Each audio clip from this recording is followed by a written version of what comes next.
This one's for anyone who wants to replace their job with a side hustle that turns into a full-time business. Our guest today was actually forced out of his job when his company shut down, and within 4 weeks felt that fire under himself to get that first deal for $5,000, and he's got a second deal lined up to close in his 5th week next week. Enrique is part of the Wholesaling WeWork Mafia in Austin, Texas, where we've interviewed several before on this podcast. And it just goes to show how powerful a good community can be when you're wanting to make a change in your life. That's what we hope to accomplish with this podcast. The podcast to 10x your income and quit your W-2 by replacing your income with wholesaling real estate. My name's David Lecco. I created a process that's helped people just like you close their very first deal 10,000 times in all 50 states. And Ryan here took a 14-day wholesaling challenge back in 2019, Ryan, my co-host, that actually led him to make $8,500. And today he's closed over 400 plus deals. You guys are really going to like this episode with Enrique. All right, Enrique, tell me how you made $5,000 on your very first wholesale deal that's closing in a couple of days. And you also quit your job already. I'm originally from California. I live here in Austin, Texas now. So I was, friends are doing real estate. Yeah, they're all becoming agents. I actually took my real estate course as well to become a California agent. It just so happens that the position that I was in needed someone to relocate to be a trainer and do the programming for the cars here in Austin. And so I raised my hand. I was like, oh man, I should go to Austin because one, I know there was a better market there for real estate, and two, they were helping me relocate. And so then I came this way, and I just got interested at being an agent in California first, and then that started just opening doors into more creative finance, wholesale, just other avenues to make money a little faster in real estate than the traditional retail realtor or investment strategy. I didn't really want to work for a brokerage, or I didn't want to be, just a retail agent. I wanted to kind of live on my own means, and eventually wanted to leave my W-2 before I got booted. I just wanted to be my own boss and have my own freedom to, dictate how my employment goes. And, that's one of the reasons that fueled, taking the opportunity to move to Austin. So you were a little bit unhappy. Where did that come from that you wanted to be your own boss? Was there a bad situation with your current boss? No, you know what? I've actually had tremendous bosses throughout my career. I've had great leadership that I've seen. Even to this day, I still talk to some of those bosses that I have just because they have great leadership skills. It was just more so the salary and the money that was coming in. It wasn't enough. I'm not going to say that, I was dying or homeless, but I have a family, and I want to provide more. I always want more to give my family, the next new greatest and latest, right? Whether it's a great meal or, a good roof over their head. So, family has been a huge motivator for me, as well as I'm wanting to retire my in-laws, right? My parents are deceased now, but I still have in-laws here, my wife's parents, that really drive me to be successful, to, eventually also have them move from San Francisco to here. Gotcha. So that freedom was something that you were after. You got your retail license, but you found that wholesaling would give you more freedom and income than being a retail agent. Exactly. Yeah, definitely. So you joined Astro Flipping, which is a community/coaching program to help you with a certain strategy of wholesaling, right? Yeah. That's a direct to agent. So the strategy is direct to agent on that one. And that's the biggest play there. And again, I started back in February, very mildly, wasn't really too involved. I would jump into the coaching calls and jump into the kind of the what do they call them? They call them the groups, accountability groups. And that was all great in the beginning. And again, I didn't have too much traction. One, there was not a lot of people in the Bay Area that were doing wholesaling. They were spread out, San Francisco, Walnut Creek, Sacramento. They're pretty spread out, hour and a half apart. So it's not easy to go to a meetup kind of like it is here. And so then, wasn't getting really a lot of traction. Wasn't really, my calls had no script, had no structure until I really got into Austin, linked up with Alec. And I just, and even then it was still slow from March to now when I moved here. But I had more structure at least. And then when I got booted, got kicked to the curb is when really just took off, and it opened up, one, the urgency, And two, I had the structure that I had learned from being in person with people actually doing it. What does the direct to agent process look for you? So the way I have it set up is I have a CRM. I have a spreadsheet that was uploaded with all agent contacts for the 3 markets that I'm in. I don't actually target Dallas just yet, but the markets that I'm in are Austin and San Antonio. So I have contacts for all agents in those 2 areas. What I do is I do a cold text. I reach out to them and I say, hey, my name is Enrique. I'm looking for a property to invest in. Can I get some help? And usually the response rate is, yeah, who is this? Or, yeah, sure, what can I do for you? And then from there, that opens up the door to like, okay, cool. Let me either give them a call or keep this conversation going in text and really just go from there and network with them a bit and then pull out of them like any properties they're seeing out, that are, distressed or off market or coming to market soon so that I can go in, evaluate the property and then see if we can make a deal. So you include them in that process. So they're still getting paid. Yeah, definitely. To help you bring that. Yeah, definitely. I think one of the things that I've learned in this business is like not to burn people, right? And not to like screw people over, but like, everybody involved in the transaction should get paid or should get something for, the value they provide, whether it's like I got the property from an agent, well, sure, they need to get a commission, right? So we can keep doing deals. 2, I'm hoping to make a profit off of it as well. And 3, the end buyer who's going to get the property is getting a good deal as well. So I don't want to say it's tricky, but like, I think my motto, or at least the way that I think I'd like to operate is for everybody to get a cut and for everybody to eat. That way we can continue to kind of just do these deals, Mm-hmm. So how do you explain to the agent what you're doing? Oh, sorry. That's a good question, actually. I get that pretty often, like, oh, are you a wholesaler or, what are you doing here? And so that I do say that I do invest. We do look for something to renovate. It just depends on the deal. It's a deal by deal basis, but I am upfront with them and I do say that we do sometimes assign, which does happen. We do assign properties or wholesale them. But if it's a killer deal, like something that, we may want to take down, then we analyze it a little deeper to make sure that the returns are favorable for us or for myself, right? But yeah, I do disclose, hey, yes, we may assign this, just because we want to make sure that we're covered on both ends. We can either flip it or we can assign it, wholesale it. And so you haven't on the thing yet, but you're just saying from the actual astro flipping method, you're open to doing that. Yeah. Okay, gotcha. Yeah, we're open to flipping. So again, just coming out here, I've had access to many more things that I've had there. So like if a potential property does come up, where it's like I can go the route to use hard money and I can flip it with hard money if I had to. But of course, the spreads have to be favorable for me to take that leap to go using hard money because, of course, you're going to pay interest and points on that. Yeah, there's a lot more risk. Exactly. What about the contract? So with wholesaling, there's a clause in there that says the and or assigns. Do you have a contract? Do you use your contract? Do you use the realtor's contract? What does that look like? I use the Trek. And I do actually, again, leverage relationships here. For instance, like Alec, who I partner with frequently, is an agent himself. And then he'll help me fill out the contract and kind of put in the provision, again, that, this property is being purchased to make a profit and or can be assigned. So we do put clauses in the provisions section of the Trek contract. What do you mean partner with frequently? Isn't this your first deal? So we actually have, funny story is, we had one back in September that drug us through the mud, man. Like, let me tell you, we locked something up in September. I was back in San Francisco at the time, volunteering to fill some projects in over there. And I locked something up back at, when I was at home. Sent it over to Alec, deal, locked it up. Something happened with this, she's good now, but so something happened with this seller where she got sick like the day that we were going to close. She got sick and she went MIA for like almost 2 months. She came back. Apparently she was in the hospital. Something happened. She had a cardiac arrest, got like some pneumonia. And then, so eventually we had to cut ties with that one. We had to let it go back in December.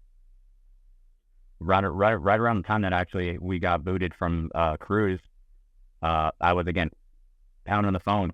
Another one came up the same day that we canceled the contract for a Round Rock. This one came up in San Antonio when I made the call to the agent just explaining, hey, I'm looking for properties, I'm looking to flip. Do you have anything? She, of course, asked her questions. Are you a wholesaler? What are you doing? What are you working on? We went through the motions and had that conversation. And eventually she said, oh, I have a property. The property that was going to close tomorrow is, again, it was an unfinished project that she had going on. But we decided to lock it up. We ended up getting it moved pretty quickly. That's closing tomorrow. But then while this is going on, I'm going full time now for the last 4 weeks.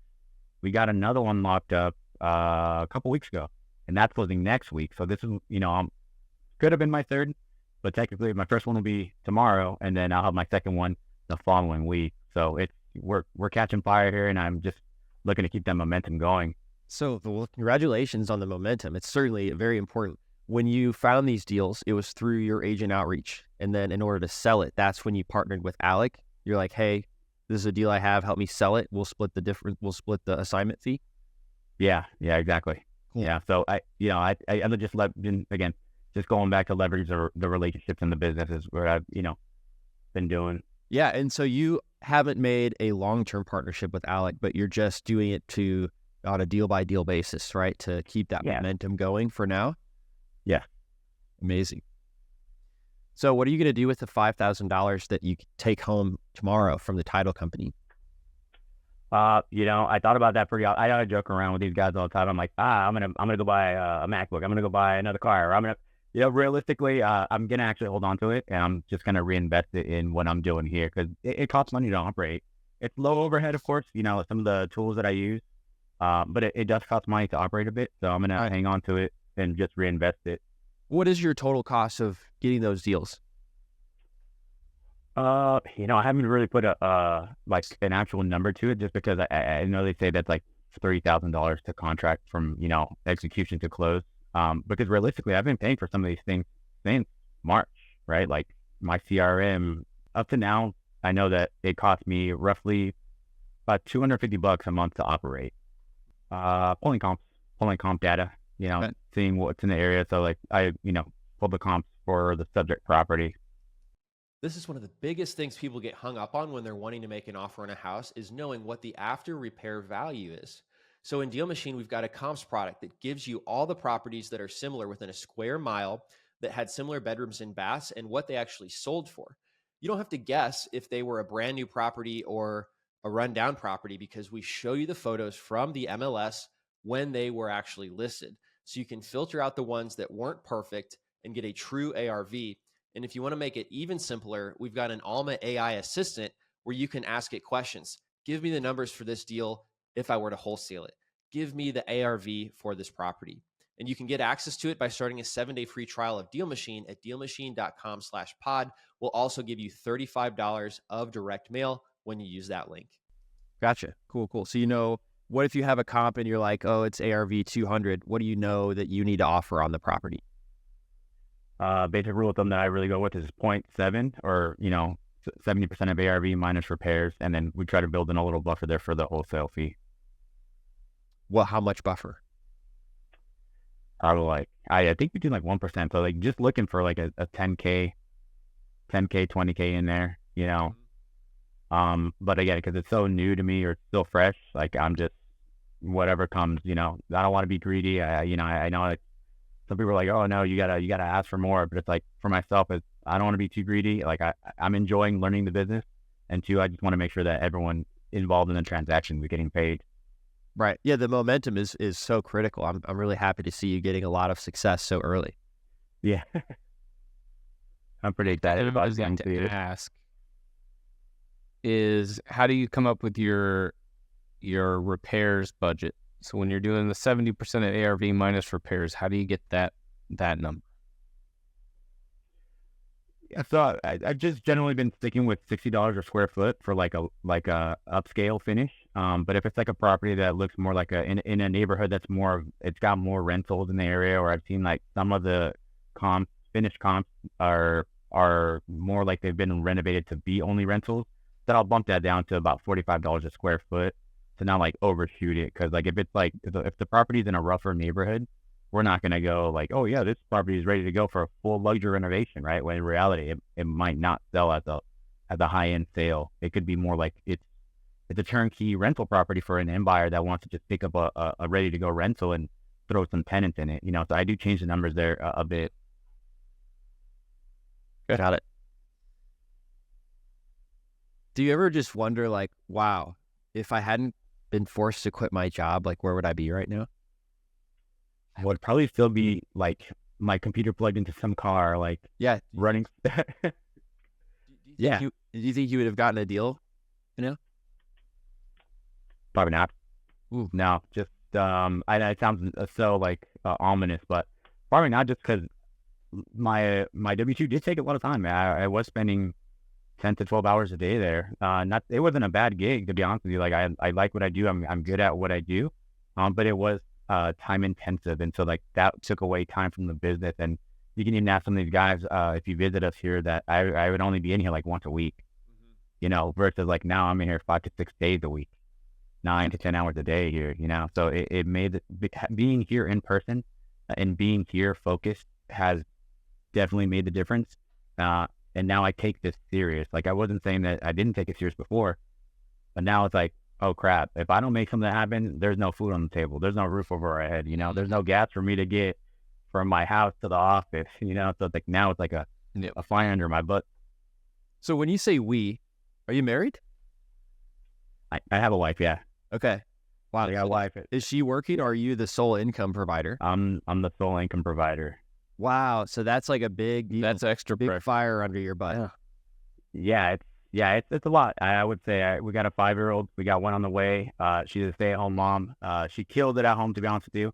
She put a lot of faith and trust in me to do this, because as soon as I got she's like, well, when are you going to fly? Or where are we going next? Or like, are we going to have to move again? Because we did move frequently for the line of work that I do, like field service engineering and, doing battery diagnostics. I do a lot of electric vehicle stuff. I come from a tech background for like EV cars and trucks and buses. So I've been doing that for the last 10 years, but that required us to move a lot. And so finally when we got here, and I'm like, no, babe, like, don't worry, like, we're going to stay here. We're going to stay in Austin. And then I told her, like, I convinced her that the real estate career didn't take off. Of course, it went dormant for like 7 months.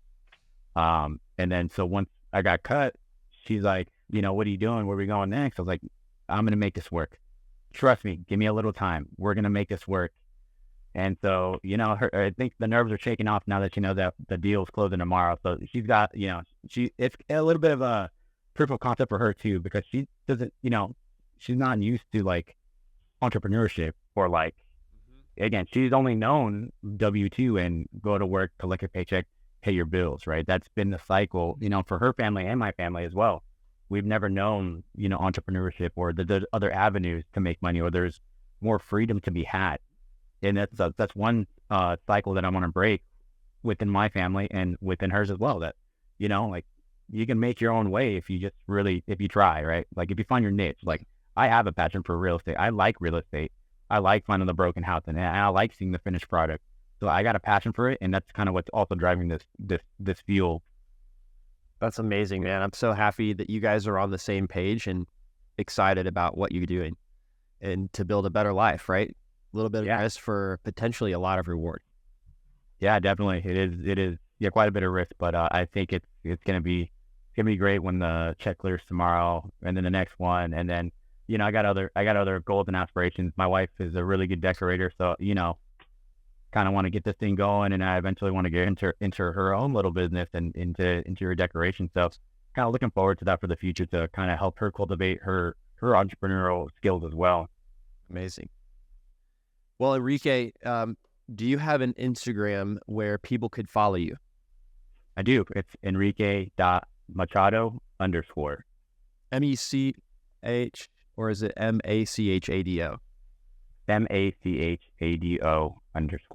Amazing. And I'd encourage you to post your journey. It's going to be a great one. Love that you're starting with so much momentum, man. So definitely follow Enrique, and we appreciate you sharing your story on the DealMachine podcast. A great example of how wholesaling can actually help you 10x your income and quit your W-2, or if you get forced to quit your W-2, provide food on the table. Yeah.